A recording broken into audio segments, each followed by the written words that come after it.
বিশ্ব রাজনীতিতে নতুন করে আলোচনার কেন্দ্রবিন্দুতে উঠে এসেছে যুক্তরাষ্ট্র ও ইরানের সম্ভাব্য সমঝোতা। দীর্ঘদিনের উত্তেজনা, পাল্টাপাল্টি হামলা, অর্থনৈতিক নিষেধাজ্ঞা এবং সামরিক সংঘাতের পর এমন এক চুক্তির গুঞ্জন ছড়িয়ে পড়ছে যা সত্যি হলে মধ্যপ্রাচ্যের রাজনৈতিক বাস্তবতাই বদলে যেতে পারে। বিভিন্ন আন্তর্জাতিক ও আঞ্চলিক গণমাধ্যমে দাবি করা হচ্ছে দুই পক্ষ এমন একটি সমঝোতার দিকে এগোচ্ছে যেখানে সামরিক সংঘাত কমানোর পাশাপাশি অর্থনৈতিক নিষেধাজ্ঞা শিথিল, তেল রপ্তানির পথ উন্মুক্ত এবং আঞ্চলিক স্থিতিশীলতা ফিরিয়ে আনার বিষয়গুলো গুরুত্ব পাচ্ছে। তবে এখনও এই তথ্যগুলোর অনেকগুলো স্বাধীনভাবে নিশ্চিত হওয়া যায়নি। এর ফলে বিষয়টি নিয়ে আন্তর্জাতিক পর্যায়ে সতর্ক পর্যবেক্ষণ চলছে। আলোচনায় সবচেয়ে বেশি যে বিষয়টি সামনে এসেছে সেটি হলো ইরানের পুনর্গঠন এবং ক্ষতিপূরণ নিয়ে কথিত একটি বিশাল অর্থনৈতিক প্যাকেজ। বিভিন্ন প্রতিবেদনে বলা হয়েছে প্রায় $300 বিলিয়ন একটি পুনর্গঠন পরিকল্পনা নিয়ে আলোচনা হয়েছে, যেখানে ইরানের অর্থনীতি পুনরুদ্ধার, অবকাঠামো উন্নয়ন এবং জ্বালানি খাতকে পুনরায় সচল করার বিষয় অন্তর্ভুক্ত থাকতে পারে। একই সঙ্গে দীর্ঘদিন ধরে বিদেশে জব্দ থাকা ইরানি সম্পদের একটি অংশ ছেড়ে দেওয়ার বিষয়টিও আলোচনায় রয়েছে বলে দাবি করা হচ্ছে। যদিও এসব দাবির বিষয়ে এখনও আনুষ্ঠানিক ও নির্ভরযোগ্য আন্তর্জাতিক নিশ্চিতকরণ পাওয়া যায়নি। কূটনৈতিক সূত্রগুলো বলছে সম্ভাব্য এই সমঝোতার লক্ষ্য কেবল যুদ্ধ বন্ধ করা নয়, বরং মধ্যপ্রাচ্যে দীর্ঘমেয়াদী স্থিতিশীলতা প্রতিষ্ঠা করা, বিশেষ করে পারস্য উপসাগর, হরমুজ প্রণালী এবং আঞ্চলিক বাণিজ্য নিরাপদে রাখার বিষয়টি আলোচনার অন্যতম গুরুত্বপূর্ণ অংশ হিসেবে বিবেচিত হচ্ছে। বিশ্ব জ্বালানি বাজারের জন্য হরমুজ প্রণালী অত্যন্ত গুরুত্বপূর্ণ হওয়ায় সেখানে উত্তেজনা কমলে আন্তর্জাতিক বাজারেও ইতিবাচক প্রভাব পড়তে পারে বলে মনে করছেন বিশ্লেষকেরা।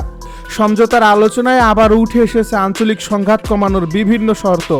দাবি করা হচ্ছে লেবানন সহ একাধিক ফ্রন্টে যুদ্ধবিরতি কার্যকর করার বিষয়টি আলোচনার তালিকায় রয়েছে।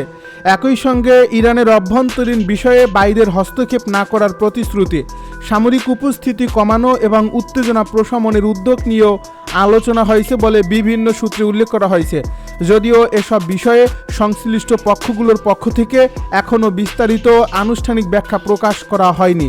ইরানের উপর দীর্ঘদিন ধরে আরোপিত অর্থনৈতিক নিষেধাজ্ঞা শিথিল করার বিষয়টিও সম্ভাব্য সমঝোতার গুরুত্বপূর্ণ অংশ হিসেবে আলোচিত হচ্ছে।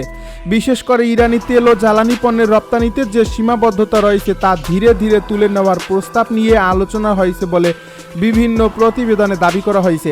এমন সিদ্ধান্ত কার্যকর হলে বিশ্ব জ্বালানি বাজারে সরবরাহ বৃদ্ধি পেতে পারে এবং তেলের দামে উল্লেখযোগ্য পরিবর্তনও দেখা দিতে পারে। পারমাণবিক কর্মসূচি নিয়েও আলোচনার বড় অংশ জুড়ে রয়েছে নানা বিশ্লেষণ। বিভিন্ন সূত্রে বলা হয়েছে ইরান শান্তিপূর্ণ পারমাণবিক কর্মসূচি অব্যাহত রাখলেও পারমাণবিক অস্ত্র তৈরি না করা পূর্ববর্তী অবস্থান পুনর্ব্যক্ত করতে পারে। অপরদিকে পশ্চিমা দেশগুলো এই বিষয়ে পর্যবেক্ষণ ও যাচাই প্রক্রিয়া অব্যাহত রাখার পক্ষে অবস্থান নিতে পারে। তবে এসব বিষয়ে এখনও কোনো চূড়ান্ত আন্তর্জাতিক চুক্তি প্রকাশ করা হয়নি। হরমুজ প্রণালী পুনরায় স্বাভাবিকভাবে ব্যবহারের সম্ভাবনাও আন্তর্জাতিক অঙ্গনে বড় আলোচনার জন্ম দিয়েছে। সাম্প্রতিক উত্তেজনার সময় নিরাপত্তা ঝুঁকির কারণে সেখানে নৌ চলাচল ব্যাহত হয়েছিল। যদি সমঝোতা বাস্তবায়িত হয় তাহলে আবারও আন্তর্জাতিক তেলবাহী জাহাজ স্বাভাবিকভাবে চলাচল করতে পারবে বলে আশা করা হচ্ছে। তবে সমুদ্রে পেতে রাখা মাইন বা অন্যান্য নিরাপত্তা ঝুঁকি কিভাবে দূর করা হবে সেটিও একটি বড় প্রশ্ন হিসেবে রয়ে গেছে। বিভিন্ন বিশ্লেষকের মতে যুদ্ধের পর শুধুমাত্র রাজনৈতিক ঘোষণা দিলেই হবে না, বাস্তবে আস্থা ফিরিয়ে আনতে হবে। সেই কারণে সমুদ্রপথ নিরাপদ করা, আন্তর্জাতিক পর্যবেক্ষকদের অংশগ্রহণ এবং যৌথ নিরাপত্তা ব্যবস্থা গড়ে তোলার মতো বিষয়গুলো অত্যন্ত গুরুত্বপূর্ণ হয়ে উঠতে পারে। অন্যথায় চুক্তি হলেও বাস্তবায়ন প্রক্রিয়ায় জটিলতা তৈরি হওয়ার আশঙ্কা থেকেই যাবে। এই সম্ভাব্য সমঝোতা নিয়ে সবচেয়ে বেশি প্রতিক্রিয়া দেখা যাচ্ছে ইসরায়েলের রাজনৈতিক অঙ্গনে। দেশটির ডানপন্থী রাজনৈতিক মহল এবং নিরাপত্তা বিশ্লেষকদের একাংশ মনে করছেন যদি ইরানের উপর চাপ উল্লেখযোগ্যভাবে কমে যায় তাহলে সেটি ইসরায়েলের কৌশলগত অবস্থানের উপর প্রভাব ফেলতে পারে। তাদের মতে দীর্ঘদিন ধরে যে চাপ সৃষ্টি করা হয়েছিল তা শিথিল হলে আঞ্চলিক শক্তির ভারসাম্যে নতুন পরিবর্তন আসতে পারে। অন্যদিকে আন্তর্জাতিক কূটনৈতিক মহলের একটি অংশ বলছে যুদ্ধের পরিবর্তে আলোচনার মাধ্যমে সংকট সমাধানের পথ সব সময় বেশি কার্যকর। তাদের মতে যদি আলোচনার মাধ্যমে উত্তেজনা কমানো যায় এবং অর্থনৈতিক সম্পর্ক পুনরুদ্ধার করা সম্ভব হয় তাহলে পুরো মধ্যপ্রাচ্য এই অঞ্চলের জন্য সেটি ইতিবাচক বার্তা বহন করবে।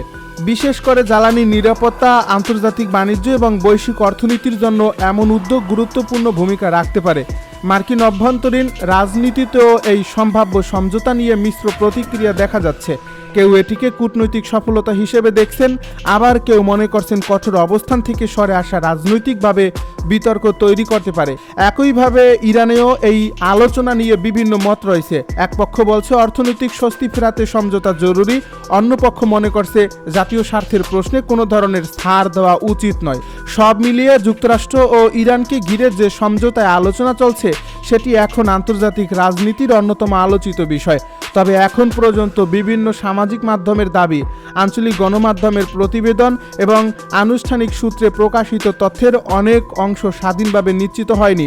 এর ফলে এসব দাবিকে চূড়ান্ত বাস্তবতা হিসেবে নয়, বরং চলমান আলোচনা ও প্রতিবেদন হিসেবে বিবেচনা করাই যথাযথ। দুই দেশের পক্ষ থেকে আনুষ্ঠানিকভাবে স্বাক্ষরিত চুক্তি, যৌথ বিবৃতি এবং আন্তর্জাতিক সংস্থার নিশ্চিত তথ্য প্রকাশিত হলে তবেই প্রকৃত চিত্র পরিষ্কার হবে। বর্তমানে বিশ্বের নজর সেই সম্ভাব্য ঘোষণার দিকেই, কারণ এই আলোচনার ফলাফল শুধু যুক্তরাষ্ট্র ও ইরানের জন্য নয়, পুরো মধ্যপ্রাচ্য এবং বৈশ্বিক অর্থনীতির ভবিষ্যতের উপরও গুরুত্বপূর্ণ প্রভাব ফেলতে পারে। এছাড়া ভারতীয় ক্রু থাকা আরেকটি বাণিজ্যিক জাহাজও হামলার মুখে পরে ক্ষতিগ্রস্ত এই জাহাজটি থেকে জরুরি সংকেত পাওয়ার পর উদ্ধার অভিযান চালিয়ে নাবিকদের নিরাপদ স্থানে নিয়ে যাওয়া হয়। হামলার পর জাহাজ থেকে পাঠানো জরুরি বার্তায় উল্লেখ করা হয়েছে ক্ষেপণাস্ত্রের আঘাতে ইঞ্জিন রুম মারাত্মকভাবে ক্ষতিগ্রস্ত হয়েছে। বিস্ফোরণের ফলে জাহাজের নিচের অংশের বড় ধরনের ফাটল তৈরি হয় এবং সেখান দিয়ে দ্রুত পানি ঢুকতে শুরু করে। পরিস্থিতি এতটাই ভয়াবহ হয়ে ওঠে যে ক্রুরা ধারণা করেছিলেন কয়েক মিনিটের মধ্যে জাহাজ সম্পূর্ণ ডুবে যেতে পারে। সেই অবস্থায় তারা আন্তর্জাতিক উদ্ধার সংস্থাগুলোর কাছে দ্রুত সহায়তা চান। উদ্ধার অভিযানে অংশ নেওয়া সংশ্লিষ্ট কর্তৃপক্ষের সদস্যরা জানান, ক্ষতিগ্রস্ত জাহাজ থেকে নাবিকদের নিরাপদে সরিয়ে নেওয়া ছিল অত্যন্ত ঝুঁকিপূর্ণ একটি অভিযান। উত্তাল সমুদ্র, অনিশ্চিত নিরাপত্তা পরিস্থিতি এবং বিস্ফোরণের আশঙ্কার মধ্যেও উদ্ধারকর্মীরা দীর্ঘ প্রচেষ্টার মাধ্যমে ক্রুদের নিরাপদ স্থানে নিয়ে যেতে সক্ষম হন। তবে এই ঘটনা স্পষ্ট করে দিয়েছে, চলমান আঞ্চলিক সংঘাত এখন শুধু সামরিক বাহিনীর মধ্যেই সীমাবদ্ধ নেই, এর প্রভাব সরাসরি বেসামরিক নৌ পরিবহনেও পড়ছে। যুদ্ধক্ষেত্রে গুরুত্বপূর্ণ সামরিক যান, গোলাবারুদ সংরক্ষণাগার, কমান্ডো পোস্ট এবং সেনাঘাঁটিকে আকাশ থেকে আসা ড্রোন হামলা থেকে রক্ষা করার জন্য এসব ব্যবস্থা কার্যকর বলে মনে করছেন সামরিক বিশেষজ্ঞরা। সবচেয়ে বেশি আলোচনায় রয়েছে ইসরায়েলের নতুন প্রতিরক্ষা পরিকল্পনা। বিভিন্ন প্রতিবেদনে বলা হয়েছে ড্রোন হামলার ঝুঁকি কমাতে দেশটির প্রতিরক্ষা বাহিনী বিপুল পরিমাণ ড্রোন প্রতিরোধী জাল সংগ্রহ করছে। ইতিমধ্যে প্রায় 1,58,000 বর্গ কিলোমিটার প্রতিরক্ষামূলক জাল বিভিন্ন সামরিক স্থাপনায় মোতায়েন করা হয়েছে। পাশাপাশি আরও প্রায় 1,88,000 বর্গমিটার জাল সংগ্রহের প্রক্রিয়াও চলছে। বিশাল এই জালগুলো গুরুত্বপূর্ণ সামরিক যান, অস্ত্র ভাণ্ডার এবং সামনের সারির ঘাঁটির উপর স্থাপন করা হবে, যাতে আকাশ থেকে আসা ড্রোন সরাসরি লক্ষ্যবস্তুতে আঘাত হানতে না পারে। ইসরায়েলের এই উদ্যোগের পেছনে রয়েছে সাম্প্রতিক সময়ে ড্রোন হামলার বাড়তি চাপ। লেবানন সীমান্তে উত্তেজনা বৃদ্ধির পর প্রতিনিয়ত বিভিন্ন ধরনের ড্রোন হামলার মুখোমুখি হচ্ছে দেশটি।